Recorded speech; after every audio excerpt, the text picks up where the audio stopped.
Ma farce. Rien de plus facile, à moins que... Eh ben décidément, Bah, que se passe-t-il? le robot me résiste. J'ai voulu faire trop vite. Ça m'apprendra. Serait-ce une mutinerie? Apparemment oui. Un souci. Mais ce n'est pas un vulgaire robot qui va intimider notre vieux loup de mer. Ah. Ben ma foi, ça a l'air pas mal. Super, et maintenant? Je vais mélanger ça à ma farce. Mes pignons de pain pour faire le croquant. Et on malaxe le tout. Puis Alain remplit une poche à douille de cette farce afin de garnir ses fameux calamars. Hop, on y va. Ça a l'air facile et pourtant... Petite quand même chose importante, c'est que les calamars rétrécissent pratiquement de 50%. Donc il faut éviter de trop les farcir parce qu'ils pourraient éclater. Ah oui, ce serait dommage. Donc on ferme les calamars avec un pic. On va faire un ourlet en fait. Voilà. Et là on a une poche bien fermée, hermétique, qui va nous permettre de trancher ça après pour faire une présentation. Alain n'a plus qu'à disposer délicatement ses calamars farcis dans une marinade de tomates, de citron et de vin blanc avant de les mettre à cuire. Four 180 degrés, on les met dedans. Et maintenant on laisse faire 40 minutes. C'est bon, on n'a rien oublié?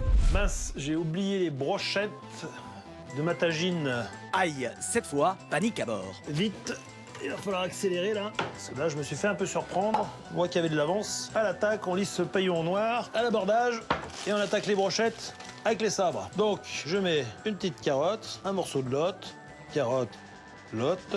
Voilà ce que c'est de vouloir épater ses convives. C'est la première fois que je fais ça. D'habitude, je la laisse dans le plat, la tagine. Mais là, on a affaire à des fins gastronomes, il faut se mettre sur 131. Espérons donc que ça leur plaise. S'ils apprécient pas, direct à la mer, les requins s'occuperont d'eux. 18h32, niveau cuisine, c'est fini. Direction décoration de table maintenant. Ok, et on commence par la nappe sans doute. J'avais trouvé une nappe assez jolie, mais cette table, finalement, une fois que je l'ai découverte, je me suis aperçu que c'était une vraie table de corsaire et que même le côté abîmé va faire un petit peu de la patine. Pas bête, surtout que cette table en bois va être agrémentée de sets de table relativement bruts eux aussi. J'ai fait faire par des voiliers brestois des sets de table en toile de voile de vieux gréement. Et ce n'est pas tout. Pour sa décoration, Alain a récupéré de nombreux accessoires marins. Un sextant d'époque, une boussole pour pas perdre le nord et puis faire cap vers le repas, un petit poignard d'époque corsaire. Mais aussi une magnifique longue vue. D'ailleurs, la longue vue, je vais peut-être la mettre en face de Magali parce qu'elle y voit un petit peu plus clair dans ses prédictions. Et oui, rappelons que depuis le début de la semaine, Magali a pu faire profiter ses convives de quelques savoureuses prédictions.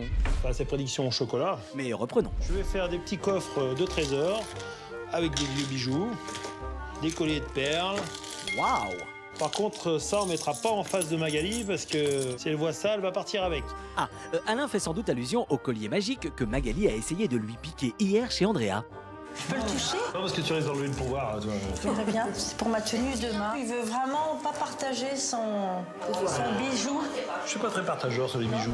En revanche, Alain est plus généreux sur les pièces anciennes qu'il dispose un peu partout sur sa table. Et en guise de chemin de table, Un petit sabre dans la lignée, c'est pas un peu risqué? en espérant que ce soir, ils en viennent pas aux armes. Ce serait préférable, oui.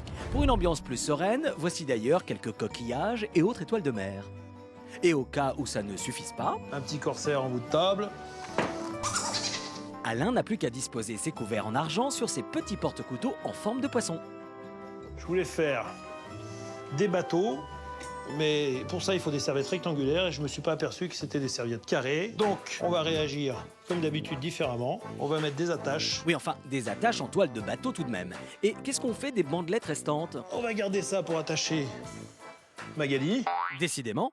Allez, de jolis verres, et il ne manque plus que les assiettes. Normalement, je devais avoir de très belles assiettes en étain, mais que j'ai pas pu avoir. Donc, je me demande si j'ai pas quelque chose qui pourrait servir et donner un petit peu plus de thème à ce corsaire, qui sera peut-être pas si joli que l'étain, mais qui pourrait faire peut-être un effet un petit peu surprise. D'accord, alors gardons la surprise pour tout à l'heure. J'ai les bijoux, j'ai les coffres, j'ai la longue vue, j'ai les armes. Ben, on va laisser comme ça. Et puis là, de toute façon, il est temps que je file me changer parce que j'ai encore ma tenue à mettre et que c'est pas des minces affaires. Il est bientôt 20h et la soirée pirate va commencer. Vêtu des pieds à la tête de son habit de corsaire, le capitaine Alain est fin prêt à recevoir son équipage. Il va surveiller tout ce beau monde, que personne ne vole les bijoux. Voilà justement qu'approche Anthony, le premier moussaillon de l'aventure. Et notre directeur d'un magasin de prêt-à-porter a judicieusement choisi une marinière pour embarquer ce soir. Ah, premier invité qui arrive. Bienvenue matelot. Bonsoir. Ça va là? Bienvenue à bord. Ouais, merci beaucoup. Le costume d'Alain était très original. Il a vraiment joué le jeu à fond en arborant un superbe costume de pirate. C'était très bien. Viens pas alors ici, on va passer à l'apéritif en bas là. D'accord, ok. Ouais. Je te remercie. Quand je suis arrivé donc, dans le lieu de l'apéritif, c'était assez léger en termes de décoration. Il y avait quelques gobelets en plastique sur la table basse. J'ai pensé qu'il y avait eu un pépin ou un accident. J'étais vraiment surpris par ces gobelets en plastique. Mais pas le temps de se poser davantage de questions, un autre moussaillon à la marinière plus féminine est sur le point de rejoindre l'équipage. Il s'agit de Cécile. Bienvenue à bord matelot. Alain était superbe, déguisé de la tête aux pieds, un vrai pirate. Ça lui allait très très bien. Bonsoir Cécile. Salut, T'es sortie Anthony. à la marinière toi aussi? Eh oui. Et bien sûr, selon Cécile, la table basse du salon allait beaucoup moins bien à notre hôte que son costume. Ça m'a un peu étonnée d'Alain, surtout vu la qualité de son déguisement. Je me suis dit, nous servir dans des gobelets en plastique, c'est bizarre. Bon, bah heureusement que j'étais costumé parce qu'autrement j'aurais passé... T'es superbe. Hein? T'es vraiment magnifique.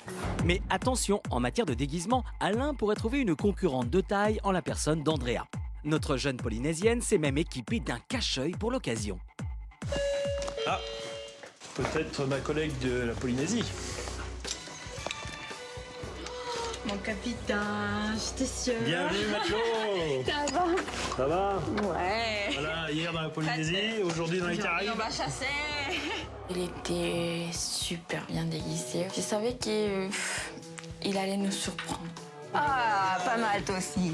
Le cachet, très bien. En tous les cas, le thème vous a inspiré. Complètement. C'est trop bien comme thème. Eh, tu as vu, C'était magnifique. j'ai le pouvoir. T'as le pouvoir, je suis tout de suite. Hein. Et oui, Alain porte le collier de l'homme-oiseau qu'Andrea lui a remis hier lors de sa soirée polynésienne. Waouh. Oh là là, ah oui, là c'est... Je suis très honoré. Ah, ça m'a fait trop plaisir de te voir porter mon collier aujourd'hui. Là, je crois que ça va te donner des bons points. Mais pas question de larguer les amarres sans attendre le dernier membre de notre surprenant équipage, et pas des moindres. C'est Magali. Coucou. Le trésor de Plougastel tout de suite. Ici. Bienvenue à bord, matelot. Tenez-vous à carreau ce soir, je vous ai à l'œil. Quand Alain a ouvert la porte, j'ai découvert un pirate. Il faisait très majestueux dans sa tenue. Bonjour. Petit bisou. Mais Magali est vite refroidie à son arrivée dans le salon. Je me pose rapidement la question de savoir est-ce que c'est vraiment là où va se passer toute l'ambiance, l'animation, parce que effectivement, il n'y a pas particulièrement d'effet de décoration ni quoi que ce soit. Vous avez vu cette jolie décoration d'époque, le verre en plastique. Donc vous pensiez que j'allais vous recevoir avec des verres en plastique? Non, non. Eh ben on va passer dans notre taverne. On va aller boire un coup à la taverne. Tout le monde était prêt à partir à l'abordage et à partager l'aventure. À mon top. Allez. Dans un instant, le capitaine Alain emmènera son équipage à la découverte de son précieux trésor, sa cuisine. Ah oui, je vois du calamar. Là, c'est la vraie chasse au trésor. Un voyage au cours duquel nos pirates accosteront sur des îles paradisiaques. Ça, c'est du trésor. Mais notre vieux loup de mer devra aussi faire face à quelques mutineries. Là, franchement, préparé comme ça, j'ai pas particulièrement aimé. Du coup, j'ai été un petit peu déçu. Alors, Alain parviendra-t-il à mener son navire à bon port? La réponse, c'est tout de suite. C'était un peu risqué. Mais corsaire, ça prend des risques.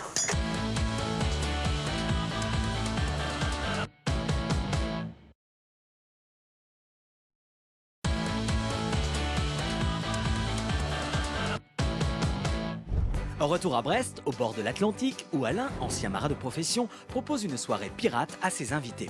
Et après avoir patienté dans un salon sans rapport avec le thème de sa soirée, ils vont enfin pouvoir découvrir le lieu magique de leur apéritif. Ah ouais, effectivement. Waouh, c'est chouette. Donc bienvenue dans la taverne. Super. Là, c'est la vraie chasse au trésor. Tout est d'époque, même moi. Il y avait des coffres avec des bijoux. Des pierres semi-précieuses, des pierres précieuses. Quelques armes, quelques épées. Les anciennes cartes, la map monde, c'était super beau.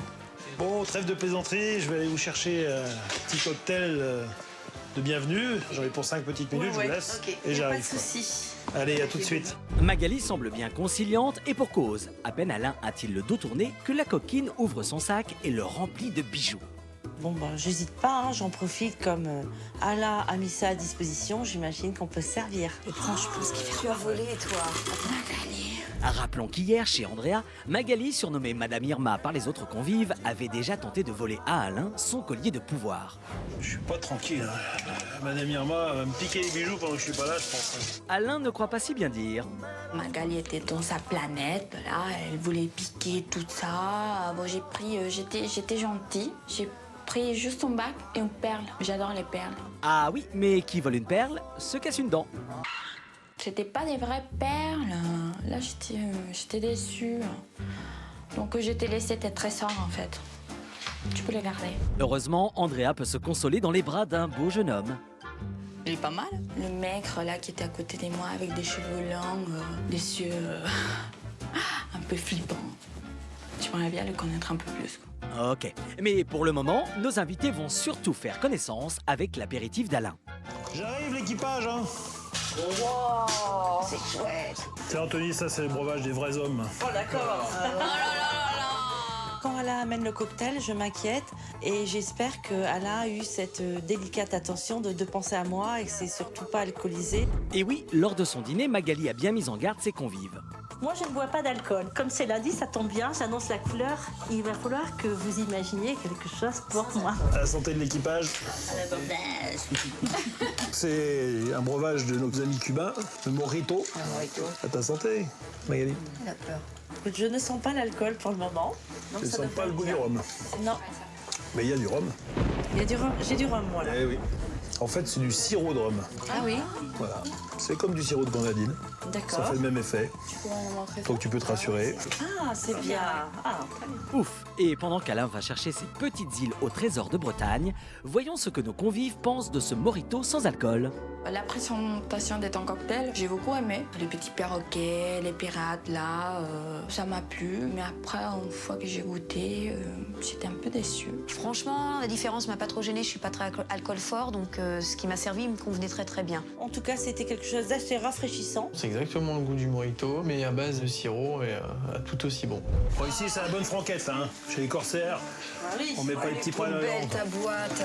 C'est les trésors de Bretagne. Donc ça, ce sont juste tout simplement des artichauts frits à la corsaire. Balancés comme ça dans la poêle. L'artichaut, c'est pas trop mon truc. Et puis là, franchement, préparé comme ça, j'ai pas particulièrement aimé. Moi, je m'attendais à plus de fondant, plus de moelleux en fait à l'intérieur de l'artichaut. Les artichauts, moi, j'aime assez. C'est vrai que j'ai jamais préparé de cette manière-là. J'ai adoré tes artichauts frits. C'était très croquant et il y avait ce goût poivre. Ah, j'ai adoré. Bon, 50-50 pour ce premier amuse-bouche. Voyons si les autres petits trésors vont réussir à faire pencher le navire. Il y avait des sardines un peu marinées qui étaient très très bonnes. Une sardine tout à fait classique, voilà, bien assaisonnée, c'était bon.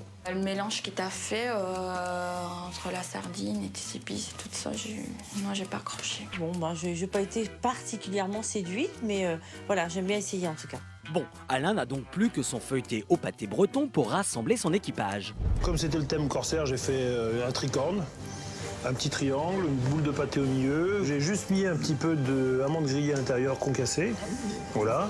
Vous réunissez tout ça, mouillez les bords, que ça colle, un petit jaune d'œuf pour que ça brûle bien, et puis voilà. Alors, Ton tricorne de pâté, je trouve ça très intéressant. J'ai retrouvé vraiment la saveur d'un pâté qui a vraiment sa renommée au-delà de la Bretagne, hein, au niveau national et international. Et autour, cette texture au niveau du feuilleté qui était assez intéressant. Je vais le faire. Je vais essayer de le faire. Ça, j'ai beaucoup aimé. jusqu'ici tout va bien. Et du côté de Cécile et Anthony? En fait, j'étais vraiment loin de ce que j'avais imaginé. Du coup, j'ai été un petit peu déçu. Assez spécial. Vraiment un goût de pâté qui m'a pas particulièrement plu non plus. Décidément, cet apéritif aura vraiment reçu un accueil mitigé. Je me suis dit peut-être qu'il cache son jeu justement pour tout dévoiler par la suite. Mais avant de passer à la suite, une petite mise au point s'impose. J'aimerais bien savoir qui c'est qui a mis de côté mes colliers. Pourquoi tu me regardes moi? Je t'ai montré mes trésors. Effectivement, pendant que je suis parti, il y a des bijoux qui ont disparu. Alors, qui a volé les bijoux? Moi, je pense plutôt pour Magali. Peut-être aidé de Cécile. Moi, ça me dit rien. Moi non plus. Bien. De toute façon, il y aura une fouille en sortant. Bon, je vous laisse 30 secondes. Je vais aller chercher quelques petites surprises pour aller à l'abordage. Donc, on va vous équiper. Avant l'animation, tu nous as donné des petites marinières. J'adorais tout petit détail. C'était une marinière de plus dans ma collection et elle est très agréable à porter. C'est vraiment très sympa de sa part, c'est un joli cadeau. Un joli cadeau qui, espérons-le, ne sera pas empoisonné pour nos convives. Pour le moment, ils ignorent tout de ce qui les attend. Je m'imagine qu'on va effectivement prendre un bateau pour se rendre sur une île. À la recherche d'un trésor dans le sable. Je m'attendais réellement à une chasse au trésor. Oh là là, il fait peur. Alors déjà, je vois 2 bateaux, un rouge, un bleu, je me dis 2 équipes. Obligatoirement, donc je me suis dit, il allait y avoir une petite compétition entre nous, un jeu. Donc ce soir, je remets en jeu le pouvoir. Je sais pas. Non. Mais enfin. Depuis hier, je veux cette récompense du pouvoir. Et c'est vrai que je me dis, c'est l'occasion peut-être. Donc on va faire une équipe. Ah non. Et si, car c'est une pêche au crabe qui attend en fait nos moussaillons. Comme Cécile l'avait deviné, nos matelots vont donc être répartis en 2 équipes tirées au sort. J'étais ravie d'être avec Andrea parce qu'on s'entend très très bien. Moi, je suis avec Anthony, qui a la niaque et qui a envie aussi de gagner comme moi. Je vous invite à monter à bord. Allez. Et je vous invite à monter à bord du bateau bleu. Ouais. C'est bien, on aime bien le bleu. Ah mais en plus, il est bancal. Quand j'ai vu la petite piscine, je me suis dit, on va pas à l'eau quand même. Attention, je sais pas nager. Aidez-moi. Stabilisez-vous bien.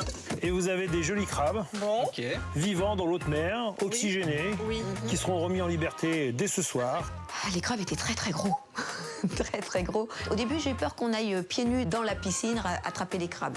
Mais en fin de compte, on était dans le bateau, bien à l'abri de leurs pinces et c'était pas un problème. Vous n'allez pas avoir 2 épuisettes chacun, mais qu'une. Je vais vous demander de mettre un bandeau corsaire. Donc tu vas mettre un bandeau corsaire à ta copine et bien le sur les yeux. Je vais vérifier après. Attends, il a l'air à moitié transparent. T'as pas remarqué, Anthony? Le tien aussi. Ah oui? Dans l'équipe, il y en avait un qui avait les yeux bandés et l'autre qui dirigeait celui qui avait les yeux bandés pour attraper ces fameux crabes et en attraper le plus possible en un temps limité. Attends, si, serre pas trop fort. Je vois pas en dessous. On ferme tout, on ferme tout. Nous, on triche pas, hein, Anthony? Je pense que des 2 côtés, on a triché. Je me donne tous les moyens pour réussir et j'hésite pas effectivement, quand Anthony me met le bandeau, de garder un petit peu de lumière là pour pouvoir voir un petit peu où se trouvent les crabes. La bouteille de rhum vide. Vous devrez avoir récupéré le plus de nombre de crabes possible. Donc vous êtes prêts? À mon top? Et c'est parti pour une lutte acharnée entre les 2 équipes.